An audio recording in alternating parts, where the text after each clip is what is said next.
বিছানায় বসে ভুলেও খাবার খাবেন না, খেলে তিনটি বিপদ আপনার সংসারে চলে আসবে। এটা আমরা অনেকেই জানি না।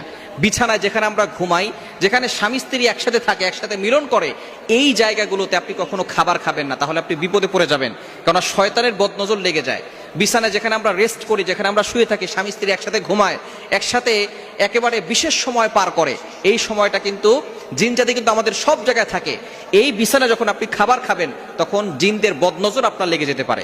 এক নাম্বার যে সমস্যা হবে সেটাই হচ্ছে আপনি জিনদের সমস্যার ভিতরে পড়ে যাবেন, আপনার রিজিকের ভিতরে বরকত কমে যাবে।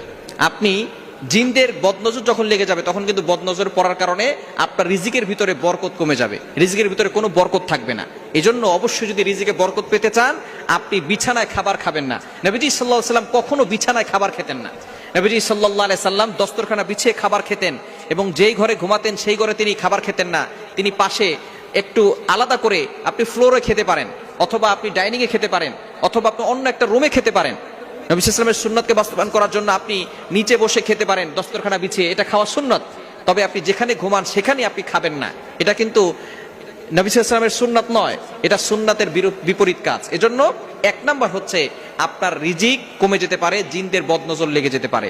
দুই নাম্বার হচ্ছে যে যারা বিছানায় বসে খাবার খায়, তাদের অসুস্থতা সব সময় লেগে থাকে, অসুস্থতা কখনো যায় না। জিনের বদনজর লেগে থাকে, একবার স্ত্রী অসুস্থ হয়, একবার স্বামী অসুস্থ হয়, একবার সন্তান অসুস্থ হয়, একের পর এক অসুস্থতা লেগেই থাকে, তারা কখনো সুস্থ হয় না। সুতরাং এটা নজর লাগার কারণে তারা অসুস্থ হয়ে যায়। এই অসুস্থতা কিন্তু সাধারণত দেখা যাচ্ছে যে আপনার চিকিৎসার মাধ্যমে সারে না।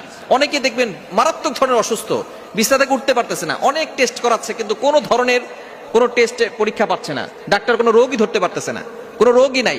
এগুলো হচ্ছে বদনজরের সমস্যা, জিনের সমস্যার কারণে কোনো রোগ ধরা পড়ে না, কিন্তু আপনি অসুস্থ, আপনি লড়তে পারতেছেন না, উঠতে পারতেছেন না, উঠলে বসতে পারতেছেন না। এই ধরনের সমস্যাগুলো বদনজরের কারণে হয়, জিনের আসরের কারণে হয়। এজন্য বিছানায় বসে খাবার খেলে আপনি অসুস্থ হয়ে যাবেন। আপনি অসুস্থ হবেন, একটু সুস্থ হবেন, আপনার স্বামী অসুস্থ হয়ে যাবে, অথবা আপনার স্ত্রী অসুস্থ হয়ে যাবে, আপনার সন্তান অসুস্থ হয়ে যাবে। এজন্য যারা বিছানায় খায় দেখবেন তাদের অসুস্থতা লেগেই থাকে। এবং তিন নাম্বার যে সমস্যাটা, সেটা হচ্ছে স্বামী স্ত্রীর ভিতরে ঝগড়া লেগেই থাকে। স্বামী স্ত্রীর ভিতরে মিল মহব্বত থাকে না, সব সময় ঝগড়া লেগেই থাকে, ছোটখাটো বিষয় নিয়ে ঝগড়া করতে করতে অনেক বড় বিষয় চলে যায়।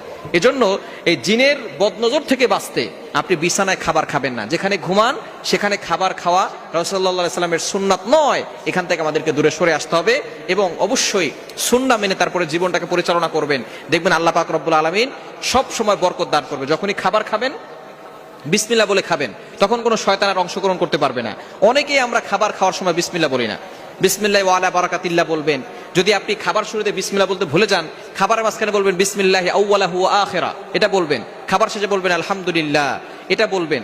আপনি যদি এগুলো পড়েন, বিসমিল্লাহ বলে খাবার শুরু করেন, তাহলে শয়তান এটা সেখানে অংশগ্রহণ করতে পারবে না, এবং আপনার খাবারের ভিতরে বরকত হবে এবং রোগ প্রতিরোধ ক্ষমতা বাড়বে। ওই খাবার খেয়ে আপনি ইবাদত করে মজা পাবেন, কিন্তু যখন বিসমিল্লাহ বলে না, তখন খাবার খাওয়ার পরে শরীর ছেড়ে দেয় এবং শয়তান তার ভিতরে বাসা বাঁধে, যার কারণে সে অলস হয়ে যায়। এজন্য এই বিষয়গুলো খেয়াল রাখবেন।